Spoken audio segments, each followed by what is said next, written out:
ഷോപ്പിംഗിനായി ഇനി യാത്ര വേണ്ട, ഷോപ്പ് തന്നെ നിങ്ങളുടെ വീട്ടിലേക്ക് വന്നാലോ? Niha designer boutique, near KSRTC bus stand, Pandalam.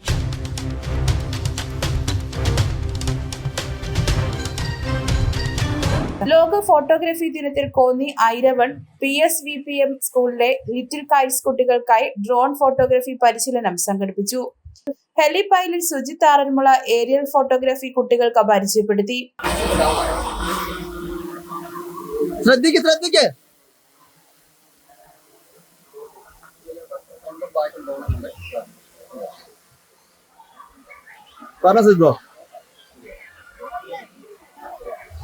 ഒപ്പം ക്യാമറ കണ്ണുകളിലൂടെ കുട്ടികളെ കൊണ്ട് തന്നെ ഏരിയൽ ചിത്രങ്ങളും പകർത്തിച്ചു.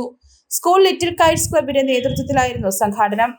ഫോട്ടോഗ്രാഫിയുടെ ആദിമരൂപമായ ഡൈഗ്രോടൈപ്പ് എന്ന ഉപകരണം ഫ്രഞ്ച് സർക്കാർ ലോകത്തിനു മുന്നിൽ സമർപ്പിച്ചത് 1839 ഓഗസ്റ്റ് 19-നാണ്. അതുകൊണ്ടാണ് ലോക ഫോട്ടോഗ്രാഫി ദിനം ഓഗസ്റ്റ് 19-ന് ആഘോഷിക്കുന്നത്. ഫോട്ടോഗ്രാഫിയുടെ സാധ്യതകൾ കുട്ടികൾക്ക് പരിചയപ്പെടുത്തുന്നതിന് വേണ്ടിയാണ് സ്കൂളിൽ പരിശീലനം സംഘടിപ്പിച്ചത്. News bureau, Pathanamthitta.